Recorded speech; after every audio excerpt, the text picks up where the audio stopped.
All right, here we go. We're going to finish things up here on this block letters assignment. Just wanted to reiterate a couple things. I went in a little bit after the filming of the background, and I went in there and made some even darker spaces, like that little V shape and that one. And actually, I used a lot of red over the top of some of the blues and greens and things, and that kind of helped bring out some of the contrast. And I took that dark blue color and I really kind of hit some of the darker darks just here and there. And I kind of even thought of it as there's a little stripe right there, and that helped bring out the lighter things right next to it. So that's how I was able to get some of those finished qualities.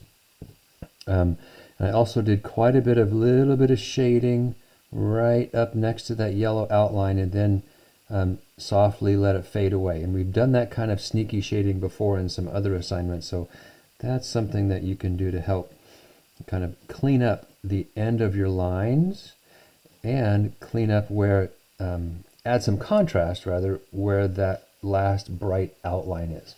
All right, so now again, I've taken a little head start on our on our floor.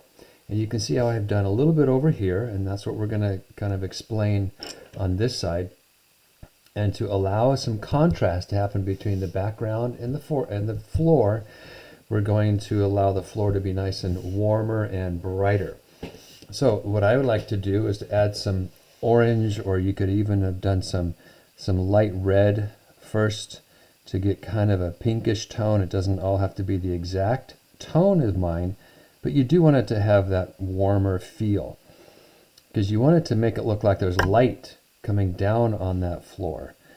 And what I've done over here is let the kind of a medium pressure of orange come down here and fade away. So remember, anytime you let two colors blend into each other, you have to let that first color fade away. So that's what I'm doing right here.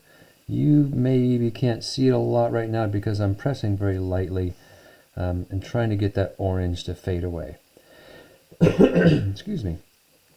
You might notice that the orange in the P is very similar to the orange here, because I haven't added any yellow to it. I'm going to take this yellow that I've started down here and really let it fill up that area. And I'll kind of just do a little bit of it so it doesn't take so long.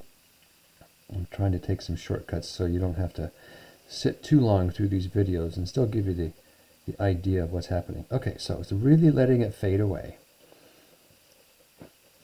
Then I'm going to take the yellow, and again, I'll just kind of do a strip right up next to here. So I'm pressing pretty hard with the yellow, and I'm just going to work my way up into the orange and continue to press pretty hard, because I want that orange, not, in my case, not to be the exact same as this orange. I want it to have a different feel. And since that orange fades away, I can just continue to press hard with this yellow, and it'll just kind of influence the color of that orange. So it will have a different feel from that orange. On top of that orange, I did some white. Kind of just like I'm doing the yellow here, I kind of pressed pretty hard, so it might have a little bit more of that lighter kind of peach tone rather than this yellowy orange kind of feel. So now we're seeing a little difference between those two, and that's what I was going for.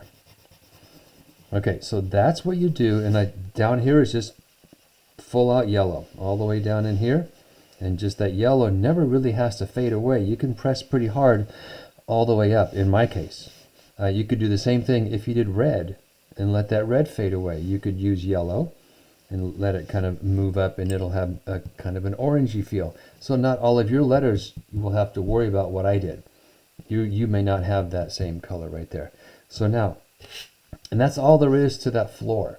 Just let that color that's a little bit darker, the oranges and the reds, and I didn't press super hard. It wasn't a real hard pressure, kind of medium. And make sure that fades away. And the way you let it fade away is before you get to the shadow. Okay, before you get to the shadow is where it needs to fade away. because you don't want that darker tone to be down here next to this darker tone of the shadow. So in a similar way, we're going to, let me move my camera out a little bit. We are going to do the same thing inside the shadow, except this time I'm not going to let it fade away. I will add some yellow over it, and we're going to, since we're going to have that idea of a diffused shadow, let it get a little bit darker right up next to the letter, what's causing the shadow. Okay, so got that. I did the whole thing kind of carefully in orange, getting kind of a light to medium, no, not light, kind of a medium orange. Yeah, I could have pressed a little harder. Remember, a shadow has to have some of the elements of the floor that it's on. So I wouldn't have a green shadow on an orange and yellow floor. So I'm going to use some of the same colors, but just a darker version of it.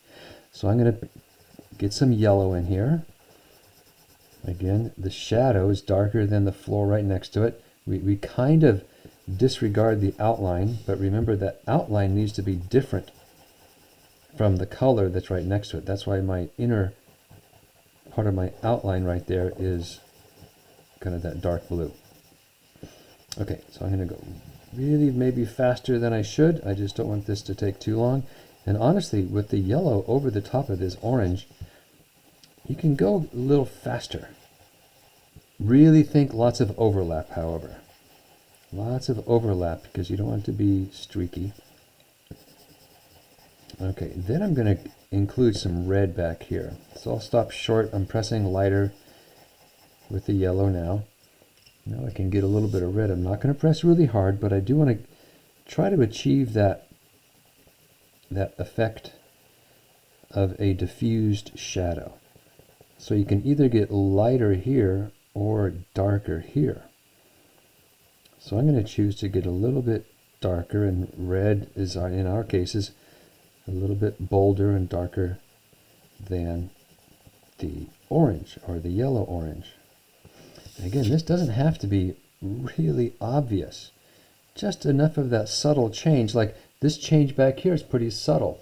It's not like in your face, obvious, screaming at you that, here I am kind of thing.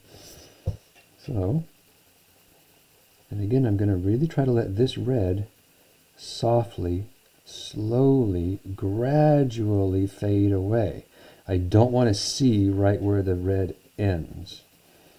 Not at all. Then the viewer will notice it and they'll wonder why that stripe or that edge is there. Remember, anytime you let something fade away like that, you don't want people to notice it, but they will notice it intuitively, that there's that really nice lighting effect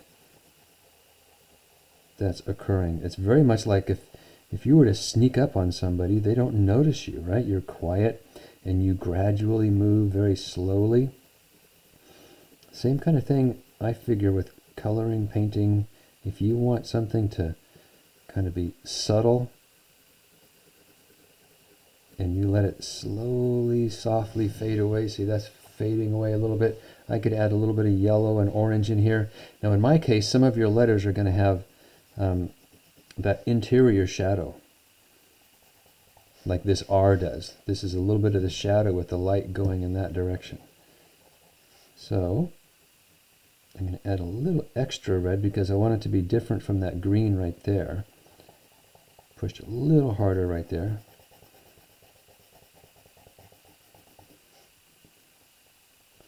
Now, I think I might find little touch-ups.